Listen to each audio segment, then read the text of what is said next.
ನಮಸ್ಕಾರ, ಆದಾಬ್, ಜೈ ಭೀಮ್. ನಾನು ನಿಮ್ಮ ಭಾಗ್ಯನಾರಾಯಣ ಬೊಗ್ಗವರಪು. ನೀವು ನೋಡ್ತಾ ಇದ್ದೀರಿ ಸುದ್ದಿ ಸರ್ಕಲ್.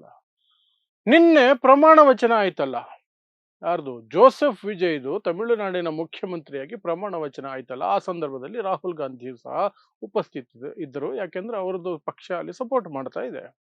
ಆ ಸಂದರ್ಭದಲ್ಲಿ ರಾಹುಲ್ ಗಾಂಧಿ ಮತ್ತು ವಿಜಯ್ ತುಂಬಾ ಆತ್ಮೀಯವಾಗಿ ನಡ್ಕೊಂಡಿದ್ರು. ಆ ಒಂದು ವಿಡಿಯೋ ತುಣುಕುಗಳನ್ನೆಲ್ಲ ಜಾಯಿಂಟ್ ಮಾಡಿ ಒಂದು ರೀಲ್ ಮಾಡಿ ಇನ್ಸ್ಟಾಗ್ರಾಮ್ ಅಲ್ಲಿ ಬಿಟ್ಟಿದ್ರು. ಅದು 1 ಗಂಟೆಯಲ್ಲಿ 12 ಮಿಲಿಯನ್ ವ್ಯೂಸ್ ಆಗಿತ್ತು. 1 ಗಂಟೆಯಲ್ಲಿ 12 ಮಿಲಿಯನ್. 12 ಮಿಲಿಯನ್ ಅಂದ್ರೆ 1,20,20,00,000 ಜನ ನೋಡಿದ್ರು. ತಡೆಯುತ್ತಾ ಜೀವ ಪಾಪ. ಬ್ಲಾಕ್ ಮಾಡಿ ಬಿಸಾಕಿದ್ದಾರೆ.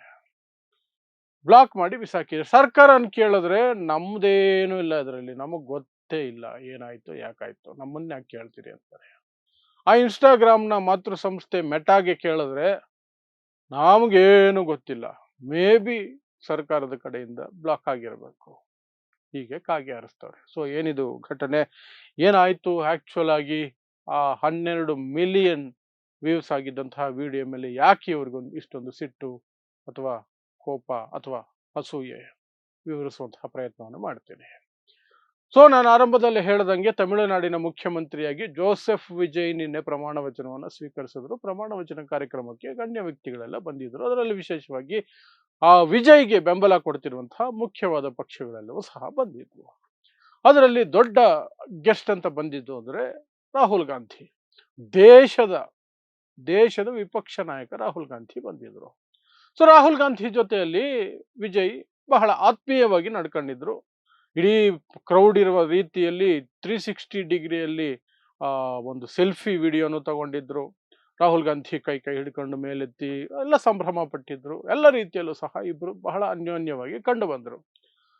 ಸೊ ಆಸ್ ಯೂಶುವಲ್ ರಾಜಕಾರಣಿಗಳು ಅವ್ರದ್ದೇ ಆದಂತಹ ಪಿ ಆರ್ ಸಿಸ್ಟಮ್ ಇರುತ್ತೆ, ಪಿ ಆರ್ ಟೀಮ್ ಇರುತ್ತೆ. ಅವರು ಈ ತುಣುಕುಗಳು, ಫೋಟೋಗಳು ಎಲ್ಲವನ್ನು ತಗೊಂಡು, ವಿಡಿಯೋ ತುಣುಕು, ಫೋಟೋ ಎಲ್ಲ ರೀಲ್ಸ್ ಮಾಡೋದು, ವಿಡಿಯೋ ಮಾಡೋದು, ಜನರಿಗೆ ತಲುಪಿಸೋದು ಮಾಡ್ತಾರೆ ತಮ್ಮ ನಾಯಕರ ಪ್ರಚಾರಕ್ಕೆ.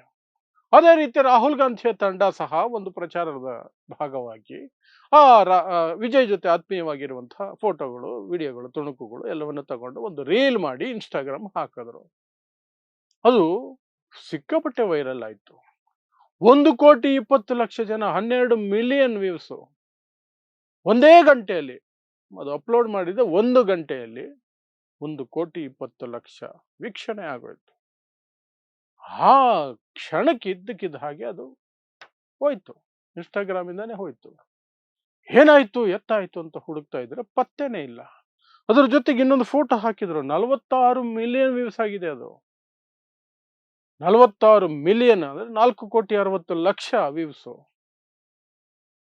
ಈ ರೀತಿ ವೀಕ್ಷಣೆ ಬಂದ್ರೆ ಇವ್ರ ಜೀವ ತಡೆಯುತ್ತಾ? ತಡಿಲಿಲ್ಲ, ಹೋಯ್ತಲ್ವಾ.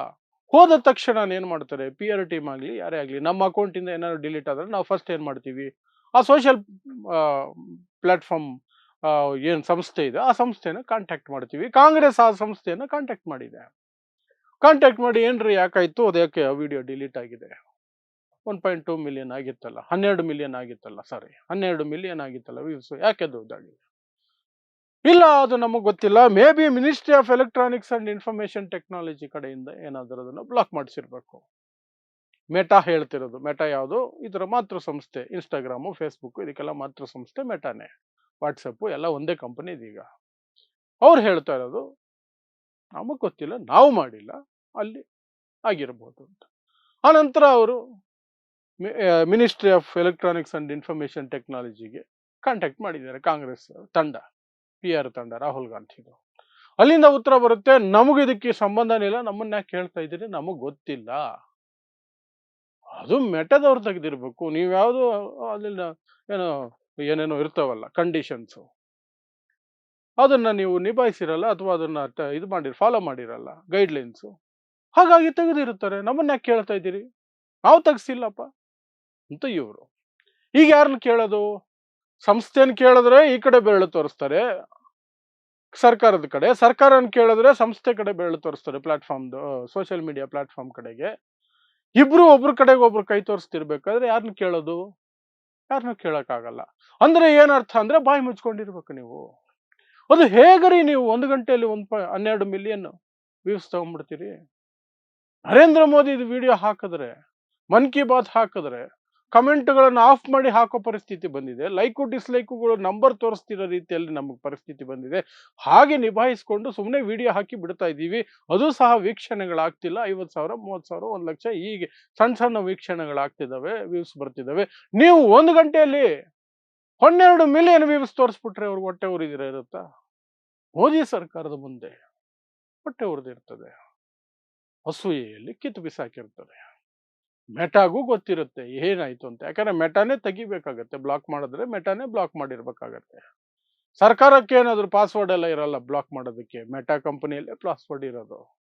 ಅವರೇ ಬ್ಲಾಕ್ ಮಾಡ್ಬೇಕು, ಅವ್ರದೇ ಪ್ಲಾಟ್ಫಾರ್ಮ್. ಆದ್ರೆ ಹೇಳ್ಬಿಟ್ರೆ ಆ ಮೆಟಾ ಕಂಪನಿ ಬದುಕ್ಬೇಕಲ್ಲ ನೆಕ್ಸ್ಟ್.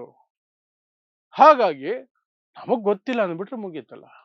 ನಮಗ್ ಗೊತ್ತಿಲ್ಲ, ನೋಡ್ತೀವಿ, ಚೆಕ್ ಮಾಡ್ತೀವಿ, ಏನೋ ಆಗಿರ್ಬೋದು ಟೆಕ್ನಿಕಲ್ ಗ್ಲಿಚ್, ಅಥವಾ ಸರ್ಕಾರ ತೆಗ್ಸಿದ್ಯೇನೋ ಅಂತ. ಅವರು ಸರ್ಕಾರನ ಕೇಳಿದ್ರೆ ನಾವ್ಯಾಕೆ ತೆಗಿತೀವಿ? ನಾವು ನಿಷ್ಪಕ್ಷಪಾತವಾಗಿರುವಂಥವ್ರು. ನಾವು ಯಾವ ಭೇದ ಭಾವನೂ ಮಾಡೋದಿಲ್ಲ. ಹಿಂದೂ ಮುಸ್ಲಿಂ ಅಂತ ಭೇದ ಭಾವ ಮಾಡೋದಿಲ್ಲ.